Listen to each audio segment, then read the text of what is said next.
Hello everyone. This video came about a little bit by accident really, but I wanted to just sort of air my thinking on 6mm scale wargaming. Yesterday I was painting figures and listening to YouTube, and I needed to use some wash, just a little bit of wash. So I poured some of this out onto into a lid, and too much came out, and I was gonna just waste, the excess. Couldn't get it back in the bottle. But then it occurred to me, at the time I was actually listening to a channel called Prasutagus, the Orwell Wargamer. I'll put a link instantly to his channel because he's relatively new and he's still only so about 61 subscribers, I think. So it's worth taking a look at his channel.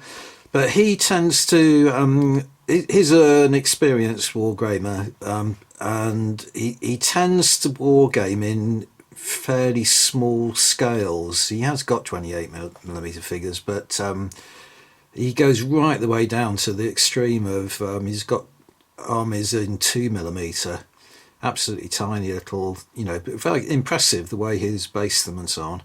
And he's got quite a lot of 6mm stuff. And it suddenly occurred to me that rather than throw this wash away, I could use it on an old 6mm army, or two armies that I've got, that I've never been particularly happy with, and see if it kind of, it just basically it kind of brought out some of the features on the figures and so on and improved them. And it did. The experiment was a success, so I wanted to show them to you. They're in this box here. Okay. So what we have here they're all Heroic and Ross figures, and they date back to the 1980s. So they're I've had them a long time, and I've had them painted up since then, and I have never played with them. I rebased them at one stage, so they're now on bases so that I could use Fire and Fury rules. They're the right size for that. But there's a bit of history to them. Basically, at the time, I was living in the 1980s. I was living in Thanet, and a guy, I forget his surname, but his name was Mike, and he started a little wargaming shop in Broadstairs and was trying to kind of get a bit of a gaming community together, and maybe the sort of embryonic, start of a wargaming club. And he suggested that a small group of us started wargaming the American Civil War, which I was keen on doing because I've always been interested in the period. And we started to sort of just basically investigate various ranges that were available and what scale of figures we were going to use. And one of the options was to use 6mm, and these rules here, which are rules for an army level war game with 2mm or 6mm miniatures, and it's by Cliff Knight and Peter Dennis, and I'm pretty sure this Peter Dennis must be the celebrated illustrator, and he has several books of paper soldiers, that you can cut out like 2D soldiers. Pretty sure it must be the same person. So that was one option, and I did quite, these rules did appeal to me, but they are very much aimed at producing the sort of massive battles, taking the opportunity that the smaller scales allow you to actually play huge games. You could play something like a historical battle such as Antietam or Gettysburg, And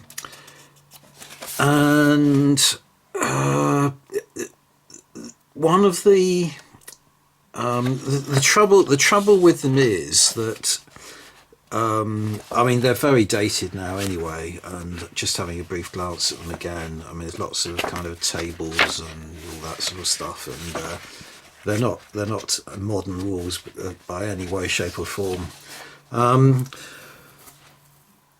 But the trouble is that what you gain in being able to paint figures quickly, because you're not throwing too much detail on them, you lose in the fact that you have to have thousands of figures. The smallest group, it's got it here, the smallest command group is a brigade, and in a brigade size is going to be something between 13 to 20 blocks for a raw brigade, or down to 6 to 8 blocks for a veteran brigade. So you're still going to need, if I show you here, zoom in a little bit on some of the figures, it gives you an impression this as well, that, you know, from a distance they look all right. I mean, it's when you get close up that I think 6mm just they look horrendous. That's about as close as I can focus in. So I've got 1, 2, 3, 4, 5, 6, enough for sort of 6 veteran Union brigades there, but I've got less Confederates. I've only got, they're down in this corner here, I've only got about 3 brigades worth there. So there's just about enough for a small game. But what I did at the time was I painted up loads of cavalry, and I've not only got the cavalry, but I've got the dismounted troopers that you can see there. I've got the horse holders. You know, that's how I like war games to be, where you have figures representing every, you know, sort of every stance of the figure. So if it's on horseback, I don't like, you know, I don't like if it dismounts, then not having figures on foot to represent them on foot. And it's, you know, I don't like not having markers to show where the horses are, where they've been left, and so on. So from that point of view, it's kind of really appealing. But as I say, what I've got in this box just represents a really small, you know, a really small battle. That I've got loads of kind of command figures as well, and when you get up close to them, they really do look awful. Probably won't be able to focus in on this, which is probably just as well. Yeah, but as I say, I don't think I did say, in the end, we didn't pursue the 6mm route. We were going down the 15mm route, which is the you know, the sort of genesis of my 15mm armies. And then unfortunately, I moved away from Thanet fairly soon into the process, so we didn't get very far with our wargaming club or so on. I came down to Plymouth, and I've been down here ever since. But these just got put to one side, and you know, I've been playing 15mm ACW ever since. The other thing was, though, that I really didn't like the way I'd painted the figures, and this is a vast improvement now. This is what's got my thinking about, especially with so many channels out there now, seem to be going down the 6mm route. There's this Prasutagus, but Brush and Quill recently has had a few videos on the subject of painting up 6mm figures. He's doing them for the Battle of Assaye, but he had a video where he was talking about, you know, tips for painting 6mm figures, and not attempting to go, you know, mad on trying to achieve detail on them and that kind of thing. And he was absolutely right in everything he did, but at the same time, you know, I can't stop myself from actually looking at these figures closely and then just realizing how, you know, how kind of ugly they are. You really have to sort of stand back and look at them from at least 3 feet away. So that was one of the things that put me off 6mm at the time. The other was that the Heroic and Ross themselves, I'm going to show you some on the sprues and things in a moment, not particularly attractive. And also the way they were together, you had to cut them off. You had to cut each one off individually and rebase it and so on, and it was a real pain. So there's a lot of work, even though, you know, first thought might be that it's easy to produce a 6mm army. It's not. Even when you relax on the subject of, you know, not trying to get too much detail onto them, painting them swiftly, you know, it's there's still a lot of work in basing and so on, and yeah, it really didn't appeal to me. But now, as I say, I'm beginning to think, you know, I might have another visit to the realm of 6mm.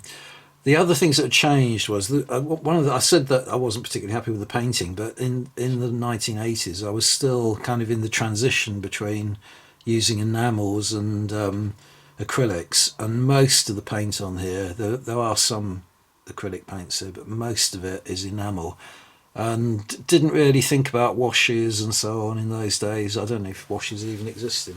They probably did, but there's so much better kind of techniques now, even contrast paint, which I'm not particularly taken with. You know, that might be a way of painting them and getting a good effect.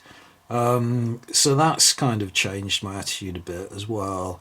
But the other thing that kind of has made me sort of rethink 6mm as well is that I always think the lower down the scale you go, the more important the table itself becomes. Getting a realistic looking table with plenty of scenery and you know, buildings and trees and woods and rivers and all those kind of things. So you're actually creating more work for yourself in terms of having to represent the scenery, even down to things like it looks daft just to have it on a flattish table, you know, like they're playing on a billiard table. You really need lots of undulations in the ground and so on. Otherwise it looks like they're on this sort of flat earth kind of, you know, surface. Doesn't look right. So that all adds to the work.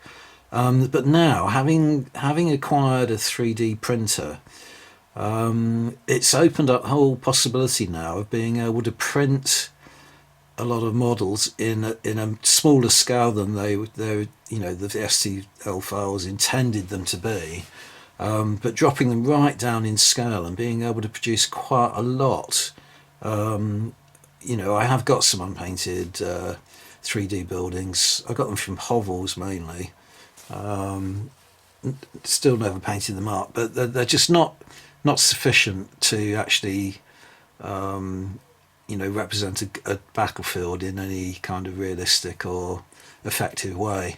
And as I say, the 3D printer is going to change that as well. So plus the fact that as I say, I'm not particularly enamoured either of Heroic and Ross as a range, and there are so many more 6mm, you know, ranges that have come out in the intervening years, so there are a lot more options to go for as well. But having said that, I would be reluctant to purchase anymore because inevitably I have got a massive amount of unpainted 6mm in my lead mountain. So I just wanted to show you those as well. So let's just I'll just give you one more look at these just before I take them off the table. Maybe spin it around and just give you another look at some of them. Lots of supply wagons and so on. That's the Confederate cavalry, Confederate infantry in the corner there. Yeah, you know, it was just an accident, as I say, but I was quite pleased with the effect I got on all these, and it has sort of tempted me. I mean, if I do get back into it, it's not going to be for a while because I've got so much else on the go anyway. But yeah, I am reconsidering 6mm now. So let's take this away and show you a small portion of my lead mounting. Right, here we go.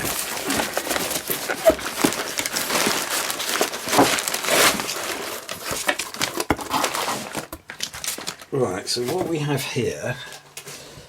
Oh yeah, sorry, the other thing, the reason I had that Battle in the Civil War by Paddy Griffiths out again is that this set of rules actually references this particular book.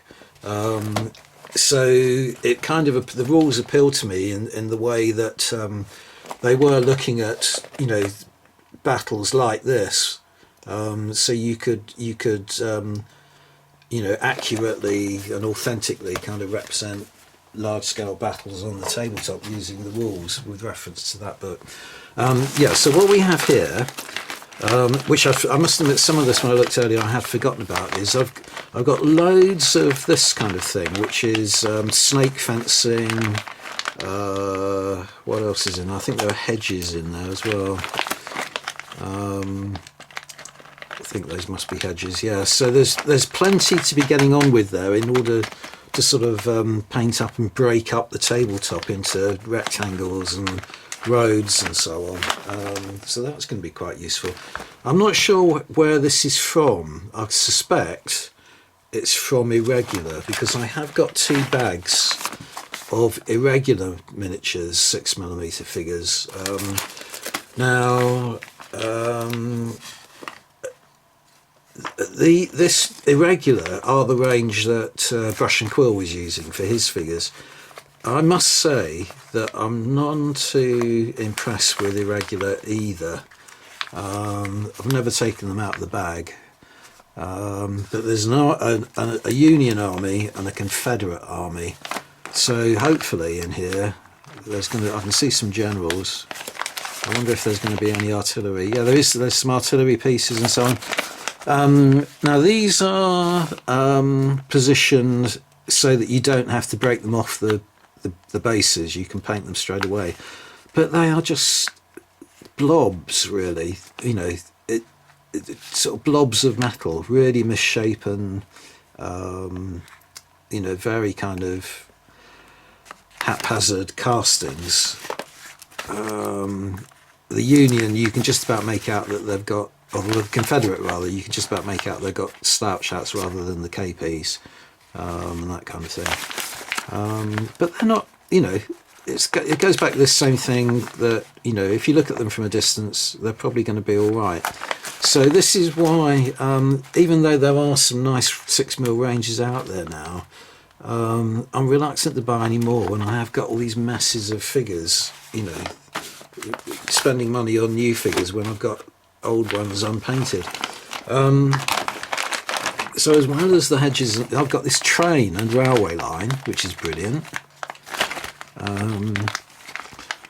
You know, so that's going to add to the... These are some of the buildings now. I'm not sure. These are all metal buildings. I thought the hovels ones I had were resin. I might be wrong. These might be hovels. But there's a good chance these came from Irregular as well, I think. There's a bridge. But these are all kind of things that I can now... I've got some lovely models on file from various companies now for the American Civil War. And I've been printing them up in 10 and 15mm. But now, you know, I could just drop them down to the size again, and I'll have a whole array of buildings at my fingertips. There's another one here. So I've got plenty to be going on that. We've got gabions, so you can make, you know, defensive positions. What are these? These are more gabions, I think. Yeah, gun emplacements and so on. And the rest of it is all heroic and Ross, but I never got round to painting.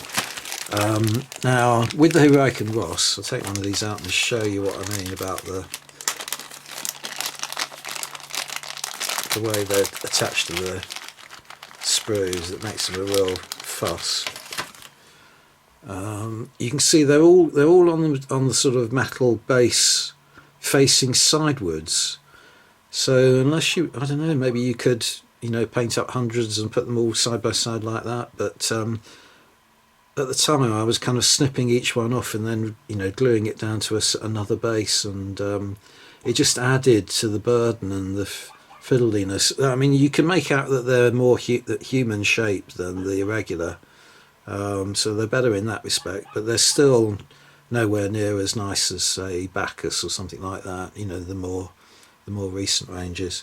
But I could easily, you know, I've got plenty to be getting on with here, just with the irregular and with these, you know, so I really don't need to buy any more figures, which is a bit disappointing in a way.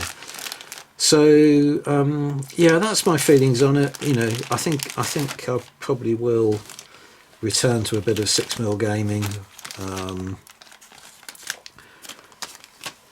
Lost where that one came from. I think it was this one. But I am, you know, I have got so much else on the go as well that it's probably, I may not even get round to it this year. But I just thought I'd share that with you, see what you think. The other thing as well is the rule. You know, there were plenty of, Prasutagus was talking about how with his sort of ancient figures, he actually uses sword and spear, which is a set of rules that, you know, I like, and I can see that that set of rules would work perfectly with 6mm figures. Lots of generals and officers in that one. Yeah, anyway, I'll stop waffling now. Thank you very much for listening, and see you on the next video. Bye for now.